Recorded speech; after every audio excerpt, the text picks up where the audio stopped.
Welcome to lesson 9 entitled Acid-Base Equilibrium. And the word equilibrium hopefully will become apparent here in a sec. So in the class we did a titration. We did two titrations, one of a strong acid called HS versus a strong base called that NaOH. And the other titration was of a weak acid versus a strong base. Our typical setup here, we had the burette.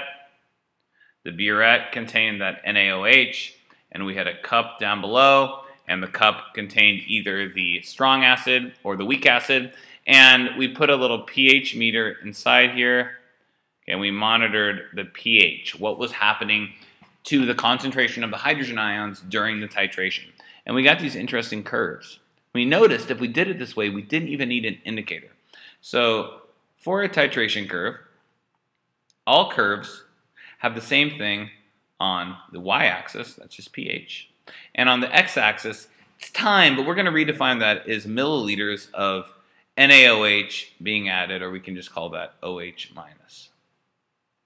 Okay. So for the strong acid versus strong base curve, it looked like this, and for the weak acid versus strong base curve, it looked like this. First off, that's the general shape. Now let's look at some differences here. First off, this one started off really low, and this one started a little higher. Makes sense. A weaker pH would record a higher pH initially. This one stayed flat for a long time, and this one increased and reached this point here, which we can call the buffer zone. Okay, a buffer meaning the pH was held constant for a brief period of time. This one had an equivalence point, which is that area right in between, of 7. It's always 7. This equivalence point, which is the area halfway in between this min and this max, is going to be a pH that's greater than 7. And those are the major differences between a strong acid versus strong base titration and a weak acid versus strong base titration. Now, let's say we wanted to do this titration and we wanted to use an indicator instead of actually make a titration curve. In order to do that correctly, you want to choose an indicator, and there's many different kinds. You want to choose the indicator that changes color in a pH range right around the equivalence point. So let's look at what an example problem like that would look like. So here we have a titration curve. We can tell right away, first off, that we're dealing with a weak acid, HW, versus a strong base, NaOH. And we know that because this equivalence point here is greater than 7. We also see this buffered region right there. Okay, but let's look at this question. It says, which of the following indicators is the best choice for this titration? Okay, so we want an indicator that changes color in this range. Okay, that looks like that's around 9. So something surrounding 9. So not that one, 8.2 to 10. So phenolphthalein would be the best choice for that indicator. So hopefully that was a nice review as to the shape of a strong acid versus strong base titration curve and a weak acid versus strong base titration curve. Okay. So let's go into some pH calculations here. Now, in order to do a pH calculation, you have to ask yourself a very important question. You have to look at the acid and you have to ask yourself, is this acid strong or is this acid weak? Okay, and once you answer that, you do one thing here if it's strong, and you do another thing here if it's weak. Okay, so let's go ahead and talk about how to calculate pH for a strong acid first. So what I'm going to do is amplify this little region right here up in the corner. Okay, so we've asked ourselves the question about the acid.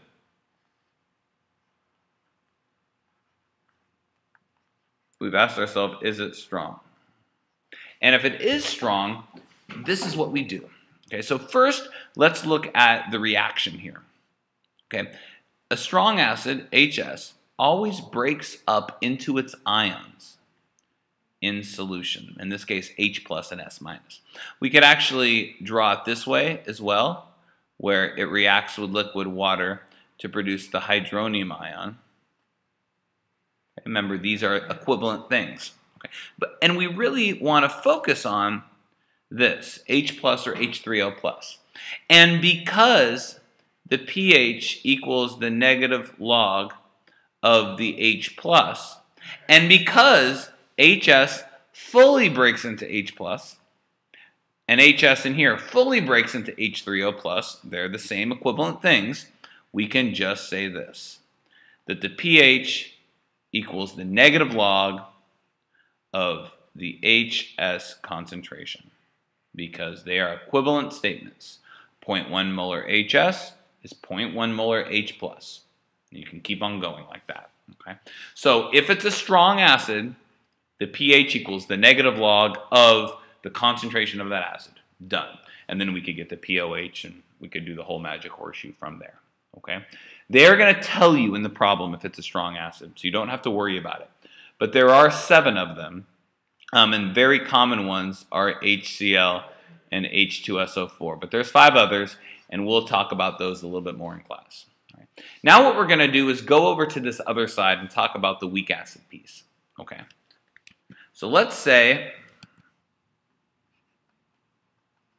you're over here, and it turns out that it's a weak acid. Well, the thing we know about weak acids is they do not fully break up in water. So let's look at what that would look like in terms of a reaction.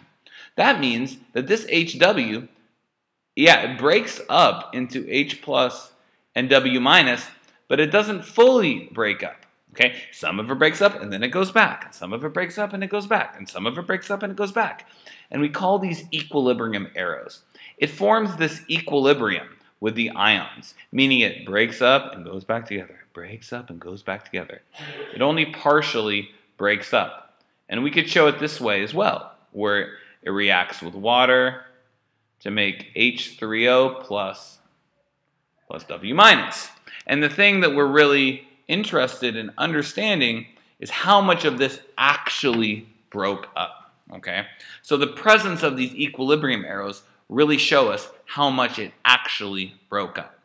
Now, to understand how much it actually broke up, we calculate something called the Ka.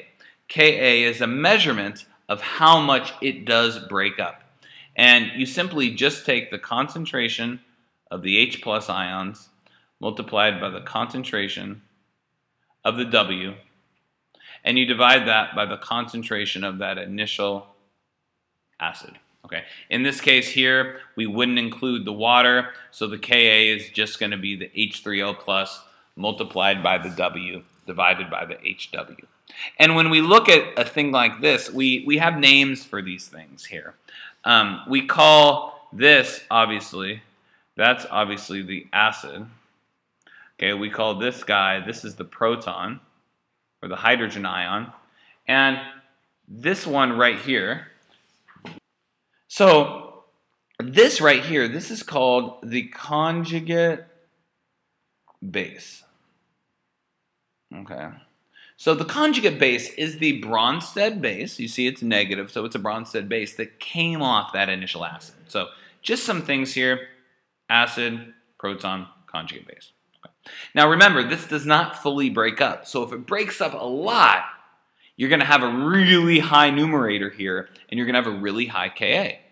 If it breaks up just a little bit right there, doesn't break up much at all, then you have a really, really low numerator and a really, really low Ka. So the higher Ka, the stronger the weak acid. The lower Ka, the weaker the Ka. The weaker the weak acid. Ka is a measurement. It's a measurement of how much this acid breaks up. Okay? But we can use this to get at this H plus and get the pH. Here's how we're going to do it. Okay? I'm going to rearrange this statement right here. Watch this. I'm going to rearrange it, and I'm going to say that H plus the hydrogen ion multiplied by the conjugate base is equal to the Ka times concentration of the acid itself. Easy algebraic manipulation. Okay. Now, the H plus and the W minus, the proton and the conjugate base, have the same exact concentration. Okay. So I could think of these, if I want to, as like x squared if I multiply them together. Okay. So if I take the square root of both sides, I can say that the H plus is equal to the square root of the Ka multiplied by the HW. And look what I did. I got it. I got my H plus. With respect to the Ka, which is a measurement as to how much those ions actually break up. Okay? So now I can get my pH. My pH is going to be equal to the negative log of the H plus, or the negative log of the H3O plus, however you want to do it.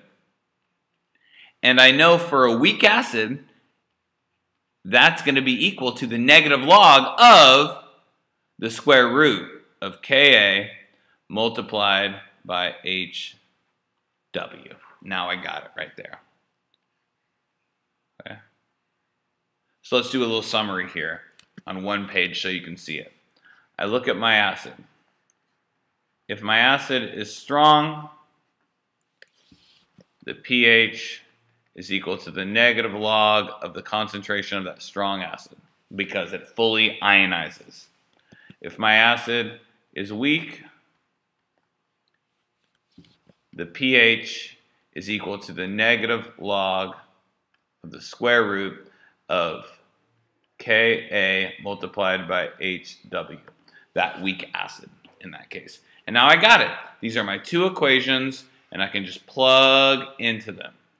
So let's go ahead and do some examples with that. So this first one, the value of the Ka is 2.5 times 10 to the minus 6. They told me it's a weak acid. The moment they tell me it's a weak acid, I write this down. Negative log square root of Ka multiplied by, in this case, Ha. And they want to know what the pH is, and they tell me that the concentration of Ha is 0.4. So pH equals negative log of the square root of 2.5 times 10 to the minus 6 multiplied by 0.40. I go through and I do all that, and I get a pH equal to 3. That's the answer to that one. Okay. So it was a weak acid. I plugged it right into the equation. Let's go ahead and do this one now. In this case, they say, what is the H plus? Okay. Now, I know it's a weak acid because they gave me a Ka. You would never be given a Ka for a strong acid because the strong acid fully breaks up, which means the Ka would be 0 or would be undefined. Okay. So let's go back and look at that. We know that the H plus equals the square root of the Ka multiplied, in this case, this is your weak acid, HW. Okay? And we know that because we know that the negative log of the H plus is the pH, and we know that is the negative log of the square root of Ka times HCN. So that right there is H plus. So this problem is simply not even asking you for the pH, it's just asking you for the H plus. Well, let's go ahead and plug all of that in. So the Ka, 5 times 10 to the minus 10th, multiplied by 0.05. So I go through and I do that all out, and I get 2.5 times 10 to the minus 10th as the answer. That's it. Okay. So here's your multiple choice question. What is the pH if you have a 1.2 molar solution of HCN? I'm going to tell you that it's a weak acid. Okay? Press pause and solve that. See you later.